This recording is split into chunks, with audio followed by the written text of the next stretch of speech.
ಹಾಗೂ ಗೋಕಾಕ್ ತಾಲೂಕು ಮೂಡಲಗಿ ತಾಲೂಕಿನ ಮಹಾಜನತೆಯಲ್ಲಿ ಅನಂತ ಕೋಟಿ ನಮಸ್ಕಾರಗಳು. ಏಪ್ರಿಲ್ 30ರಿಂದ ಮೇ 8ರವರೆಗೆ ನಡೆದಂಥ ಮಹಾಲಕ್ಷ್ಮೀ ತಾಯಿ ಎರಡೂ ದೇವಸ್ಥಾನ ಮೂರ್ತಿ ಪ್ರತಿಷ್ಠಾಪನಾ ಹಾಗೂ ಗಣಪತಿ ದೇವರು, ಈಶ್ವರ ದೇವರು, ನವಗ್ರಹ, ನಾಗದೇವರು, ಹನುಮಂತ ದೇವ್ರ ಮೂರ್ತಿ ಪ್ರತಿಷ್ಠಾಪನಾ ಭಾಳ ಅದ್ದೂರಿಯಾಗಿ ಗೋಕಾಕದಲ್ಲಿ ನಡೀತು. ಇದಕ್ಕೆಲ್ಲ ಭಕ್ತರು, ಜನರು ಎಲ್ಲರೂ ನೀವು ಸಹಕಾರ ಕೊಟ್ಟೋದಕ್ಕೆ ಈ ಕಾರ್ಯಕ್ರಮ ಭಾಳ ಯಶಸ್ವಿಯಾಗಿ ನಡೀತು. ಅದಕ್ಕೆ ನಾನು ಮಹಾಲಕ್ಷ್ಮೀ ತಾಯಿಯಲ್ಲಿ ಎಲ್ಲ ಪ್ರಾರ್ಥನೆ ಮಾಡ್ಕೋತೀನಿ. ನಮ್ಮ ಭಾಗದ ಎಲ್ಲ ಜನರಿಗೆ, ವಿಶೇಷವಾಗಿ ರೈತರಿಗೆ, ವ್ಯಾಪಾರಸ್ಥರಿಗೆ ಈ ಸಲ ಒಳ್ಳೆಯ ಮಳೆಯಾಗಿ ಬೆಳೆಯಾಗಿ ನಮ್ಮ ತಾಯಿ ಮಹಾಲಕ್ಷ್ಮಮ್ಮ ಎಲ್ಲರನ್ನೂ ಕಾಪಾಡಲಿ, ಎಲ್ಲರಿಗೂ ಆಶೀರ್ವಾದ ಮಾಡ್ತೀವಿ ಕಳಕಳಿಯಿಂದ ವಿನಂತಿ ಮಾಡ್ಕೋತೀನಿ. ಅದ್ರ ಜೊತೆ ಮೊನ್ನೆ ನಡೆದಂಥ 9 ದಿವಸ ಅಂದರೆ 9 ದಿನ ನಮಗೆಲ್ಲ ಅಂದರೆ ಒಂಥರ ನವರಾತ್ರಿ ಆದಂಗೆ ಆಯಿತು.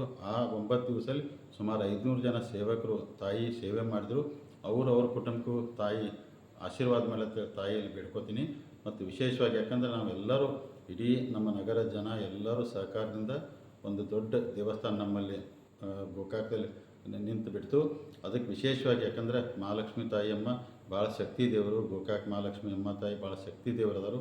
ಅದಕ್ಕೆ ಮುಂದಿನ ದಿನಮಾನದಲ್ಲಿ ನಾವೆಲ್ಲರೂ ಒಳ್ಳೆಯ ರೀತಿಯಿಂದ ಪೂಜೆ ಪುರಸ್ಕಾರ ಮಾಡಿ ತಾಯಿ ಸೇವೆ ಮಾಡೋಣ.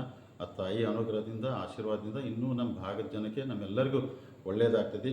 ಅದಕ್ಕೆ ಈ ಕಾರ್ಯಕ್ರಮ ಯಶಸ್ವಿ ಆಗಿದ್ದಕ್ಕೆ ತಾವೆಲ್ಲರೂ ಮೂಲ ಕಾರಣ, ಎಲ್ಲ ಭಕ್ತರು, ಇಡೀ ನಮ್ಮ ಗೋಕಾಕ್ ನಗರ ಜನ ಅಂತೇಳಿ ತಮ್ಮಲ್ಲಿ ನಾನು ಅಂದರೆ ಕಳಕಳಿಂದ ವಿನಂತಿ ಮನವಿ ಮಾಡ್ಕೊಂಡು ಆ ಮನವಿ ಪ್ರಕಾರ ತಾವೆಲ್ಲ ಬಂದು ಸೇವೆ ಮಾಡಿದ್ರಿ.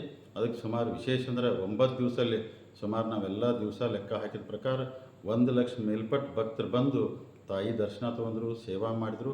ಅದಕ್ಕೆ ಆ ತಾಯಿ ಅನುಗ್ರಹ ಗೋಕಾಕ್ ಮಹಾಲಕ್ಷ್ಮಿ ತಾಯಿ ಶಕ್ತಿ ಅಮ್ಮ ನಮ್ಮೆಲ್ಲರಿಗೂ ದಯಪಾಲಿಸಿ ಆಶೀರ್ವಾದ ಮಾಡಿ ಎಲ್ಲರಿಗೂ, ನಮ್ಮ ಗೋಕಾಕ್ ಇರ್ಬೋದು, ಮೂಡಲಗಿ ಇರ್ಬೋದು, ಇಡೀ ತಾಲೂಕಿಗೆ, ಜಿಲ್ಲೆಗೆ, ನಾಡಿನ ಜನತೆಗೆ ಸುಖ, ಶಾಂತಿ, ನೆಮ್ಮದಿ, ಆರೋಗ್ಯ, ಐಶ್ವರ್ಯ ಭಾಗ್ಯ ಕೊಟ್ಟು ತಾಯಿ ಮಹಾಲಕ್ಷ್ಮಿ ಎಲ್ಲರಿಗೂ ಆಶೀರ್ವಾದ ಮಾಡ್ತೇವೆ. ಮಹಾಲಕ್ಷ್ಮಿ ತಾಯಿ ಪ್ರಾರ್ಥನೆ ಮಾಡ್ಕೋತೀನಿ. ಎಲ್ಲ ಜನ ಸುಖವಾಗಿ ಶಾಂತಿಯಿಂದಲೇ ತಾಯಿ ಕಡೆ ಬೇಡ್ಕೋತೀನಿ.